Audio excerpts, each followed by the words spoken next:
Hey guys, Matt with BleepinJeep here. I'm not quite ready to fully weld up and finish this rear axle for the crawler, but I've been putting this video off for a while now, but I really wanted to show you this truss from Ruff stuff that we've got. So this truss is made for Dana 44, 60, 9-bolt, pretty much anything. It fits over the top here, and there's several options that you can do. The standard option is just this single piece. Now if you're not changing your suspension, like if you were going to keep your leaf springs and your normal shocks, it'd be pretty easy actually just to weld this up, put it on, and then weld it to the tube.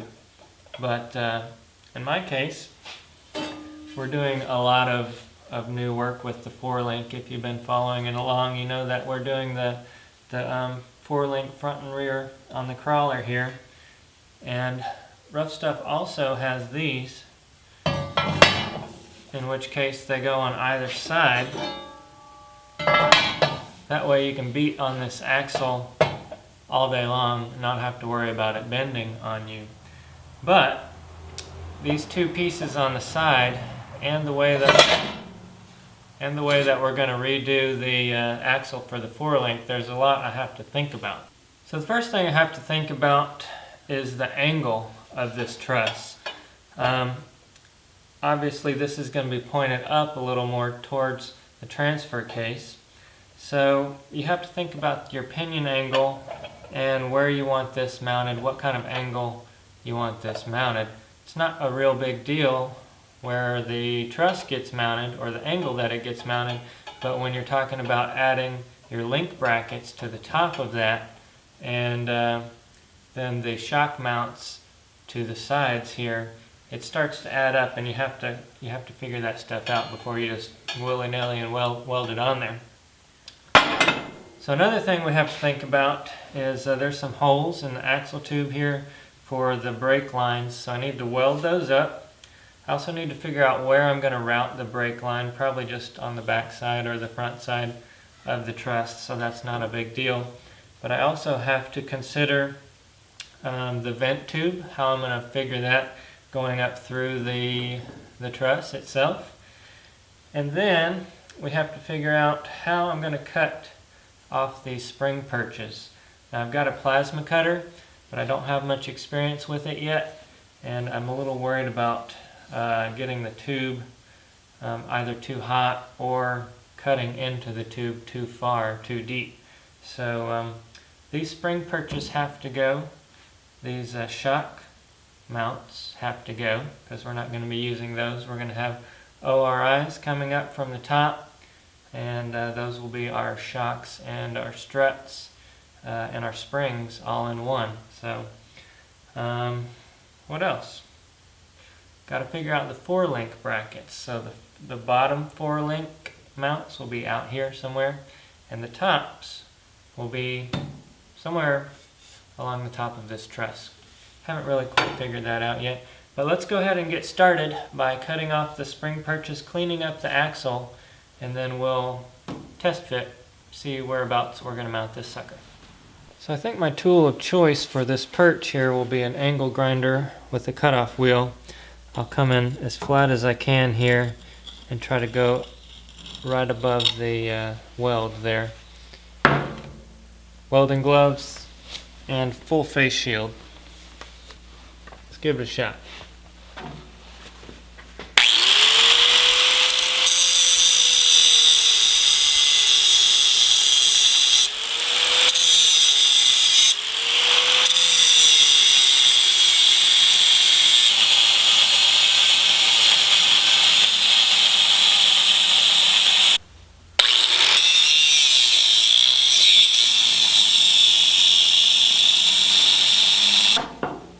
Alright, well I cut both sides pretty deep. Wasn't much fun, and the shop is filthy once again with this dust, metal dust.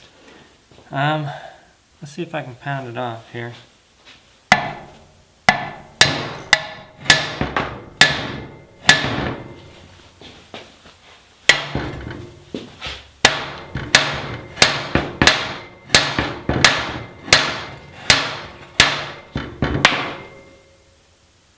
That sucker's not moving. So if you think you're gonna cut one of these off and reuse it, I would say that is a negatory. Let's do some more cutting, I guess.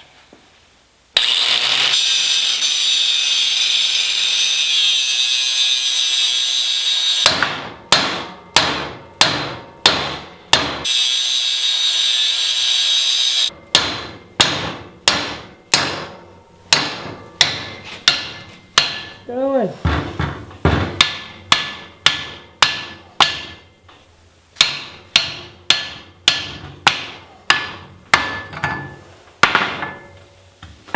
Woo. Oh man, I'm worn out. So despite my best effort, I still cut into the tube just a little bit. Luckily it's not very deep.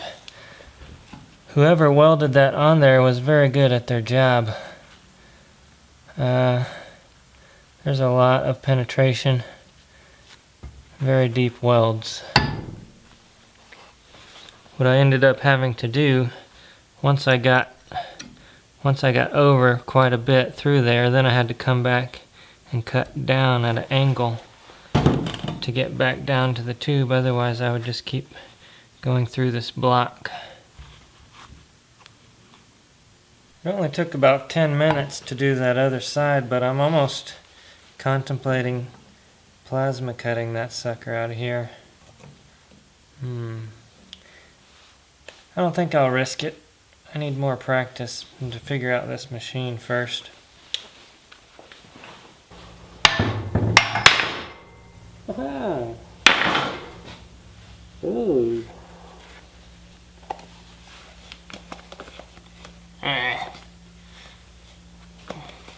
I think that second one was easier just because I had a little practice, but also because the cutting wheel was a little smaller, I was able to do more of a rounded cut than 3 straight cuts or whatever.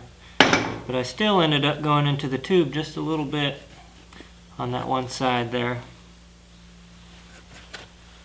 We'll fix it.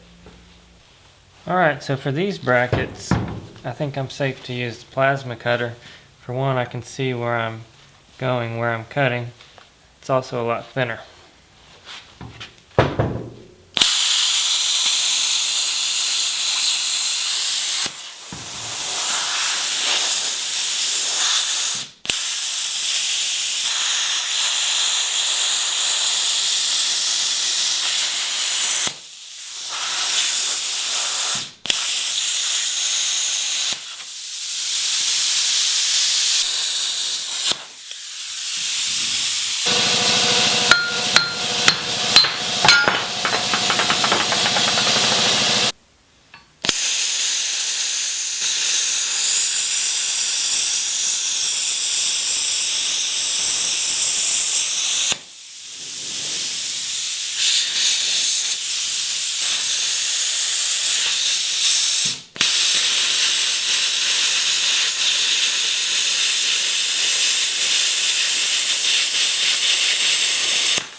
Alright, well they came off easy enough.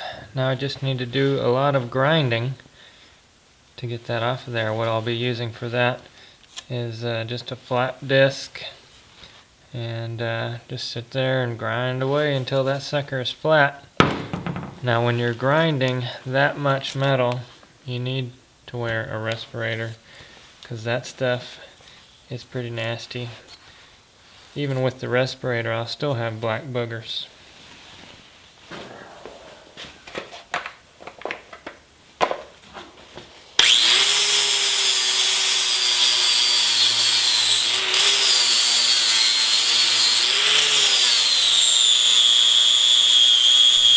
Always wear your safety gear.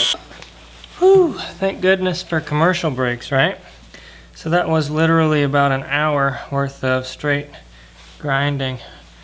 I'm really cheap and I like to use these until they just fall apart, but I did put a new one on in the middle there, and you can really tell a difference when you put a new flap disc on.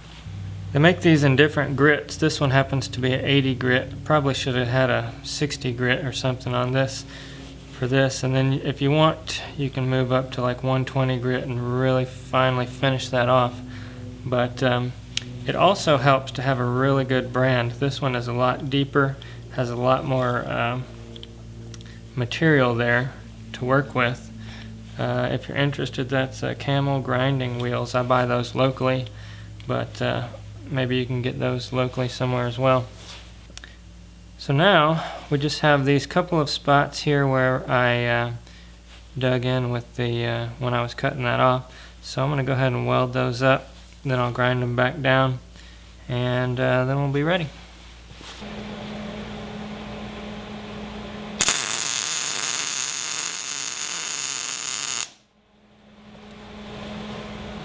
Alright, while we're at it, we'll go ahead and weld up these holes where the brake lines used to be. I won't need those anymore. When you're welding up a hole, you just want to kind of start on the side like this and work your way around. Depending on the size of the hole, you might need to stop and start a few times to let it cool. Let's give it a shot.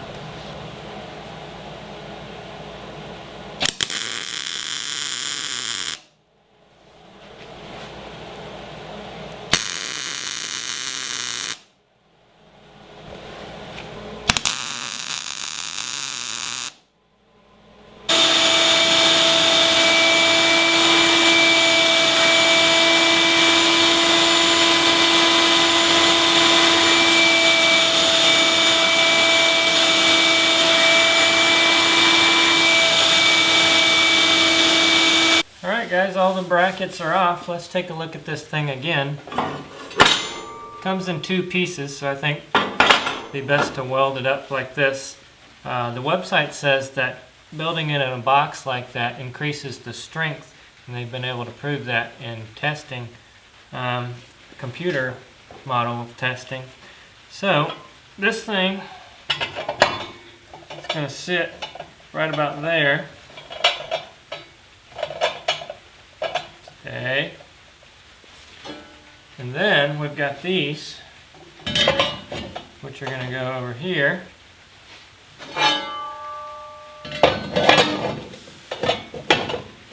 And then it'll get welded all up.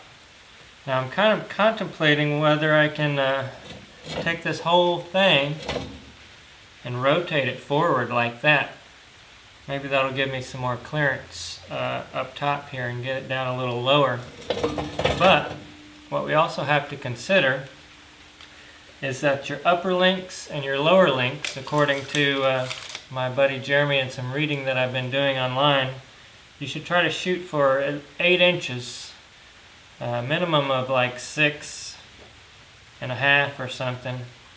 And you're trying to shoot for 8 inches between the upper and the lower links. So what that means is we're going to be installing 4 of these heim joints, 2 up top somewhere around here, and 2 down at the bottom way out here on the ends.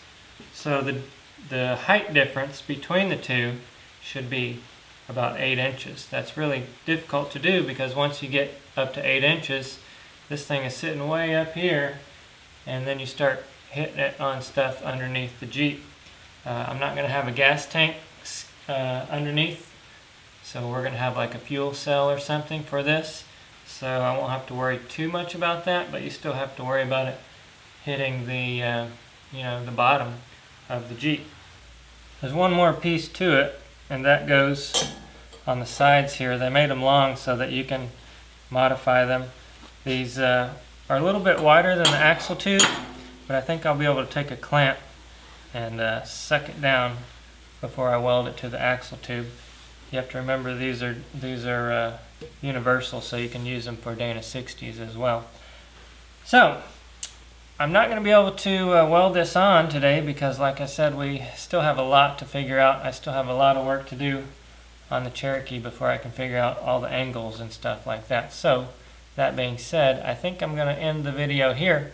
I appreciate you guys watching. If you're interested in this truss, Ruff Stuff has it. They also have all kinds of builder parts. anything that you could want to build a buggy or a Jeep or whatever. So check them out, ruffstuff.com, and hit the thumbs up and subscribe. Tell your buddies about me. I appreciate it. We'll see you in the next video.